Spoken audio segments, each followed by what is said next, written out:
Hey guys, my name is Vishal and I welcome you all to yet another session by Edureka. Today we are going to go ahead and talk about different roles and responsibilities of a cloud engineer. But before we do that, let's take a look at the offerings of this particular session. So first and foremost, I would be talking about who a cloud engineer is. Now there might be quite a few people who are completely new to this topic, so a little bit of intro would definitely help. Moving further, we would understand why should you go ahead and choose this particular domain, because yes, there has to be certain benefit out of it, right? Next, we would understand what are different cloud engineer roles and what are their responsibilities as well. Now for people who attended my last session, now some of the pointers might seem a little repetitive, but that is not the case, guys. We would be getting into the details of these roles and would understand what are the exact responsibilities of these individuals. Having said that, let's not waste any time and get started with the first topic of discussion, that is, who is a cloud engineer?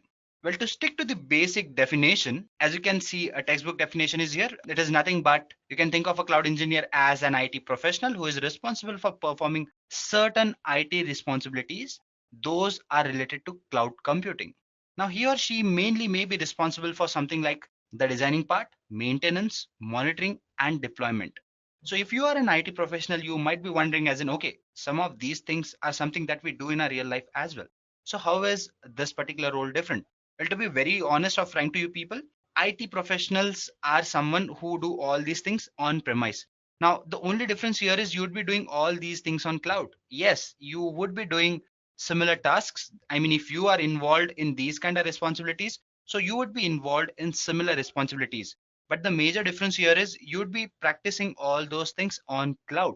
And there are benefits of doing that on cloud. How? Because cloud provides you with various services. Yes, we have quite a few service providers in the market, or vendors in simple word. Now, these vendors basically what they do is they have created so many services. You can make use of those services and actually perform your task with a lot more ease. And how does an organization benefit out of it? Well, the fact that these services are made available to you at a cheaper rate or at a lesser prices, you can actually go ahead and utilize these services by spending lesser amount of money and actually saving a lot of time and effort, even if you take a look at it from an individual perspective. So that is where a cloud engineering role is little different. I mean, yes, you would be working on your similar roles probably, but the difference is there are certain nitty-gritties that you have to go ahead and adapt to, because cloud would let you do these things with ease, but yes, there would be a different way to do it as well. So understanding different cloud service providers, how they work, do play a key role. But yes, if you talk about a cloud engineer, he or she again is an IT professional, and more or less you would be related or would be performing these kind of roles that are here on the slide. Having said that, let's move further and try to understand why should you opt for this particular career. Now, first or a major reason is the pay scale. I mean, yes, many people switch job. Why? Because salary is a bigger concern. Now, if that is your concern, do not worry. Cloud would definitely help you here a lot. Because if you talk about an average salary, now take a look at any job forum or portal, you'd realize that an average salary is somewhere around $125,000 to somewhere around $180,000 for a cloud engineer. Now, that is a fairly high amount if you talk about, I mean, engineering roles. Even in India, it is fairly high. I mean, we have salaries in Indian rupees, and somewhere around 15 to 20 lakhs is what cloud engineers get if they have the right amount of experience and the skill set. So yes, if you do put in certain efforts, definitely your money issue or your pay scale issue would definitely be answered if you talk about cloud. And this is where cloud computing is actually getting started. I mean, as you move further, if you take a look at the trends in near future, you'd see that cloud computing is going to grow, and it's going to grow like anything. So yes, these pay scales might just grow further. Now, having talked about the trends, let's take a look at some of those as well. If you take a look at Gartner's report, you'd realize that there's going to be a 60% rise in cloud adoption. Yes, if you take a look at current market stat, it is somewhere around 30 to 40% if I'm not wrong. And I'm not that updated with the stats because they change very frequently. But the last time I checked, it was somewhere around 30 to 40%. And this is expected to grow by 60% even more. And if you actually calculate it, it's actually more than 60% of the total enterprise share that is there in the market, and which is going to be huge. And this stat is going to be achieved by somewhere around 2023 if I'm not wrong, and that is 5 years from now. So yes, in next 5 years you're going to see more cloud. And the reason for that is all the industries want to cash in. Why? Because cloud is affordable and they see that it is the way going forward. And that is why these stats, I mean, if most of the companies are going to adopt to cloud platforms, I mean, it would become a mandatory skill for people. And these days, analytics and cloud are two of the most sought after skills because companies have realized one thing: it has become a necessity for the employees to have these skills going forward, because companies would be needing these in various practices they perform in the companies. And that is why the rise and the need for this particular domain or this particular job role. And then finally, we have high market reach. Now, what do I mean by this? As I've already mentioned, everybody wants to cash into this particular domain. Why is that?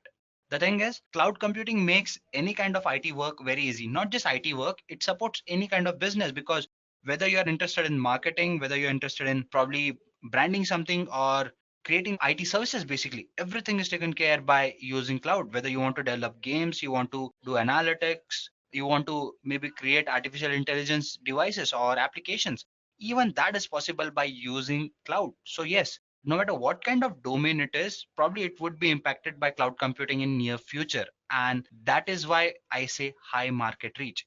So these are some of the reasons why you can opt for a career in this particular domain. Now, as I've already mentioned, your salary is covered here, the market reach is covered, and the stats to prove that cloud has a bright future in near times. Having said that, let's move further now and try to understand some of the roles and responsibilities of a cloud engineer.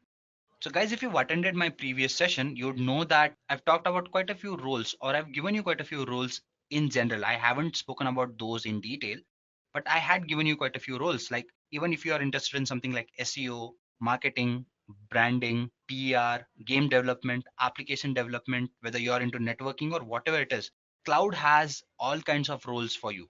But if you talk about utilizing cloud computing or using different cloud vendors for a particular job role, that is a cloud engineer, what these cloud service providers have done is they've classified the roles into three major categories. Now, these are fairly technical roles, guys. Yes, cloud computing does support marketing and all those kind of roles, but you can actually go ahead and use those tools and make use of cloud computing to do that. But if you want to get into the technical aspect, you would have to focus on these particular roles. Let's take a look at those one by one. So first and foremost, you have a cloud architect, then you have a cloud developer, and you have someone called as Sysops or System Operations Administrator. So guys, we would be focusing on these key roles and we would be covering all the facets, like what are the exact responsibilities of these individuals and what are the skill sets that you need to pick up if you want to become one. So let's start with the first one, that is the cloud architect. So who exactly is a cloud architect and what does he or she do? Well, again, to go with the definition, these are the people who are responsible for creating blueprints of your application designs. So they need to have technical knowledge as well as the viewpoint where they can actually go ahead and design applications. Now, to be very specific, or not to be very specific, rather to be very simple, I would say that these are the people who chalk out a plan or they design a plan, as in this is how the application should be built and this is how it should look, just like the normal architects. But these people are actually going ahead and building your software applications. So that is the major difference. So yeah, that is what these people are, basically the ones who actually go ahead and design. So what are their responsibilities? Are they only limited to designing a particular application? And if that is the case, why do they need technical skills or all those things?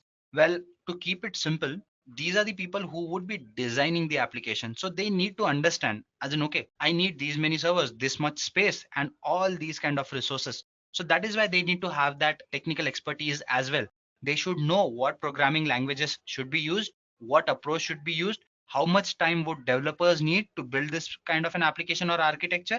And they also have to be in line with the developers as well as the admins, because their job is not limited to just designing this application, but they actually stay involved in this particular role while the application gets deployed as well.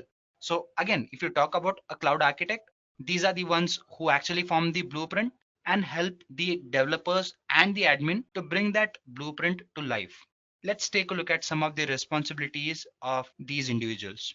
So when you talk about a cloud architect, as you can see, they're responsible for designing and deploying dynamically scalable applications. These applications have to be available, fault tolerant, and reliable as well. Now, these are some of the aspects which are core to designing and application development. I won't be getting into the details of terms like what are scalable, available, or fault tolerant devices. But in simple words, those applications once built, they should actually go ahead and survive greater faults, or they should be able to take care of all the aspects of a particular application. That is what they mean by these terms. Again, they should be able to select an appropriate cloud service provider.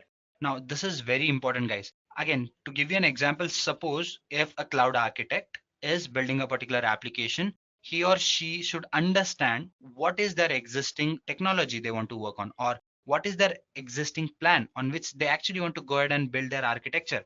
Are they any technology dependent? Say, for example, if you have a particular need where you want to build applications using maybe .NET framework, in that case, choosing Microsoft Azure would be a good option because they have all the resources made available. So again, depending upon the need, an engineer should be able to understand what is the exact service provider or resources they want to use. Again, they should have complete knowledge about applications. If they do, they would know what are the applications, how do they work, and if you wish to migrate from a particular architecture to cloud or maybe to some other service provider, how do you do it? And would it be feasible to do that? That is where the technical knowledge comes into picture again. The other responsibilities are designing and deploying enterprise-wide scalable operations on cloud platforms. Yes. So the aim is to design and deploy the applications. Now, when I say design, build new applications, or if you already have an existing architecture which you want to move to cloud, either redesign it or see how can it be actually moved to cloud. And they should be aware about the cost factor as well, as in they should know. This is where the knowledge again comes into picture, because this is where they should know, as in these are the services that would make my budget look better, and I would be able to maximize or make use of the resources that I have to the best possible way and yet spend very less money. So yeah, these are some of the responsibilities of a cloud engineer. So what are the skills a cloud engineer should have? First and foremost, he or she should have vision to actually go ahead and understand what the company needs and what are the resources he or she should actually incorporate in that particular blueprint. They should have a complete understanding of the resources that are available, like the number of people who are going to work on the project, the time to delivery, and all those things. Apart from that, they should have good people skill because they are required to communicate with a lot of teams when these blueprints actually come to action. And they should have a very good understanding of different cloud service providers and also have technical know-how about the applications they want to build. Not to the core, but they should have an understanding of how do these things work. So these are some of the skills they should have, and the responsibilities we've actually already discussed those. So let's move further and try to understand the next role. Next comes in a cloud developer. Now, when you talk about cloud developers, these are the people who actually bring the blueprints to life. Now, we've talked about what cloud architects do. They give you a blueprint or a design. And what developers do is they actually go ahead and help you build these applications, help them deal with various issues that are there with these applications. They also help the monitoring team with debugging certain issues, which the monitoring team cannot do. So these are the people who actually bring these applications to life. They develop it, they use different programming languages using which these applications can be built. So what are the responsibilities of these individuals, or what are the skills that these individuals need to have? First and foremost, they need to have an understanding of at least one high-level programming language. What does this do? One, it gives them an approach where they know how programming languages work and how to use them. So understanding of at least one language is very important. If you have multiple programming languages at your disposal, even better. They should have skills for developing, deploying, and debugging applications. Yes. So when you talk about deploying or developing cloud applications, it is not very different from normal software application development, but you have to be familiar with certain protocols that are done on cloud, and that is where this knowledge varies. Skills with API, CLI, SDKs for writing applications. You would be dealing with a lot of integrations. You would be dealing with various command line interfaces, not various, command line interfaces where you would be actually going ahead and putting in codes. You'd have to work with Linux and all those things. So that is where you should have an understanding of software development toolkits, and you also need to have an understanding of how different APIs work. Lifecycle management is something that you should know. Yes, when you talk about development on cloud, it's no different from software development. You need to have an understanding of how the complete application is going to function and all those things. Going further, you should have an ability to use continuous integration and pipelines for deployment. Now, this again is a part where you have a particular software which needs continuous updation, because when you use any kind of software, you know that there would be a certain pop-up every now and then where you see that there is a new version that has been released and your computer asks, do you want to update to it? Why does this happen? Because developers constantly work on making a software better. And it is no different on cloud platforms as well. You'd be having continuous updates and those would get integrated with your existing software, and you should be able to deploy the new version as quickly as possible. Time to deployment again is very important, and this is where the efficiency of developers comes into picture. What are the other skills? Knowledge of key features of cloud service providers. Yes, if you are using a particular platform, you should know how it works and what are the requirements or upgrades that you need to make in your skill set as well. Ability to implement code where you have to ensure security. Yes, cloud platforms do take care of security and the level has increased a lot in recent times. So if you're dealing with data, you need to be able to ensure that these platforms are highly secure. Again, writing codes and ability to debug the codes that are there. And again, writing codes for serverless applications. Yes, guys, when you talk about cloud platforms, they ensure serverless environment where probably you'd not have to worry about servers and all those things. You'd be dealing with virtual machines, and not virtual machines exactly, but you'd be dealing with compute services where you can actually go ahead and kind of spin up certain machines which you can use different operating systems and all those things, where coding again becomes very easy. So that is a benefit. But again, understanding that infrastructure or those domains or services becomes important.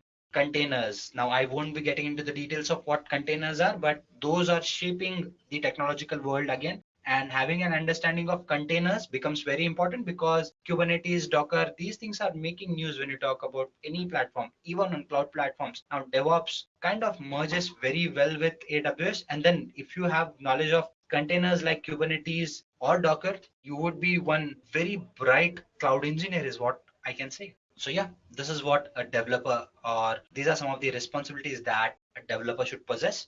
Moving further, let's try to understand the third role, which again is very important, Sysops administrator. Now guys, we've designed an application and our developers have built it. So we need somebody to take care of it after that, right? I mean, what happens to an application? It has to be maintained as well, not just the application, the complete infrastructure that you're dealing with. I've been coding application for this long, but if you talk about these individuals, they're responsible for building the complete architecture. So yes, it also needs to be maintained as well. And who does it? Your Sysops admin. As you can see, they have two primary responsibilities. One is to configure cloud management services and monitor and manage those services. Now, for people who have worked as admin, they would know that ITSM is very important. I'm talking about IT service management practices, where you actually go ahead and manage applications. You know how to monitor them and what are the responsibilities, how problems are dealt with, how they are resolved, and all those things. I mean, you need to have understanding of these minute details, and this is where a cloud admin comes into picture.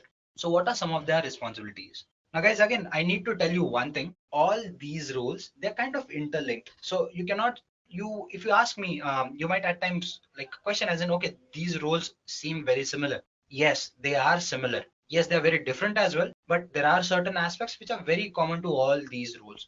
So yes, there would be certain repetitive pointers where even as a developer, as an admin, or as an architect, you would be expected to perform those responsibilities. But apart from that, you have your specialized responsibilities which you need to take care of. So if you talk about a Sysops admin, they should have experience as an administrator. As I've already told you, you need to have an understanding of how to operate on certain applications, how to perform ITSM or ITIL practices. They should be able to work with virtualization. Yes, your developers would do all the work, but again, something that works in the development environment should work in the production environment as well. And this is where admins come into picture. So having an understanding of how virtualization works would help them a lot. Experience in monitoring and auditing systems. Yes, you should be able to monitor your applications. This is your prime responsibility. Knowledge of networking. If you're talking about huge infrastructures, they need to be connected. You need to have proper access rights. And if you have certain customers, how would those access that application? Now, these are your admin people who take care of all these things. And once the application is built, they are responsible for troubleshooting all these issues as well. Translate architectural requirements. Yes, now these people also have a say in certain aspects, as in if there are certain issues, they actually go back to the development team or the architect team, as in, okay, these are the changes that you need to work on, and this is the approach you should take. Again, they should be able to implement and control the flow of data to and fro from a service provider. Yes, I've talked about the importance of different cloud service providers. So they need to understand as in how the data flow works. What are the changes that they need to make on their end for the application to work smoothly? They should be able to select an appropriate service provider. Yes. Well, not so much. I mean, the main task or the main responsibility it lies with the designing team, because once you have designed an architecture, yes, these people should be able to make changes when there are certain upgrades, because at times what happens is certain application is not able to bear a particular load. In that case, you need to scale higher, right? So in that case, these people come into picture because they need to understand as in, okay, this is the compute capacity we need and we need to replace this particular instance with this one. So having an understanding of your compute data services or security requirements is essential. But as I've already mentioned, if these things are taken care during the design part, their workload becomes lesser. But yes, as I've already mentioned, these things don't come planned. So again, these people need to have knowledge about these things as well.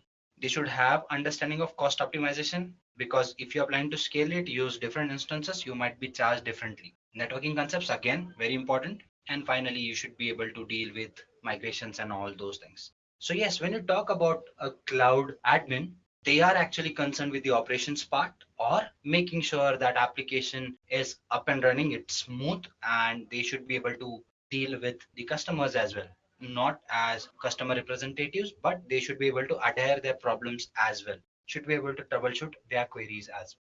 So yeah, these were some of the roles and responsibilities of cloud engineers. Let's just go ahead and visit a particular cloud service vendor and try to see what are their requirements. So guys, I've actually gone ahead and opened this Amazon website, AWS website rather. Now, if you talk about AWS, as I've already mentioned, if you come to this website and take a look, there are quite a few services that these people have to offer to you. So based on a company's need, you'd be using these services. So as an engineer, you should have expertise in handling these services. Again, based on your role, your requirement might vary, but you need to have an understanding of these. As I've already mentioned, you have services for analytics as well. You can take a look at it here. You have services which let you deal with real-time data, which actually let you perform analytics in a number of ways. So yes, there are services for everything that you do here, whether it's your business applications or if you talk about development in particular. See, there are quite a few development tools as well. So you need to have an understanding of these tools. And how can you do that? For that, you need to have an understanding of how these service providers work. So AWS is one, you have Azure, which is very popular. GCP is one which people are using very frequently these days. So I would suggest that you do go ahead and take a look at those websites as well. And again, one thing that you can do is you can actually go ahead and take a look at specific roles as well. Suppose I say AWS certified Sysops admin. And if I look for it, I would be getting quite a few searches. And if I visit this particular page, all the roles and responsibilities are mentioned here. What is the relevant experience that you need to have and all those things. So I would suggest that you visit these websites as well and get an understanding of what role do you want exactly and how should you go ahead and prepare for that as well. So guys, this was about today's session. I hope that you all had something nice and new to learn. As far as this particular session goes, guys, I would be resting it here and here. If you do have any queries, put those in the chat box below and we'll be more than happy to get back to you. Thank you. Bye-bye.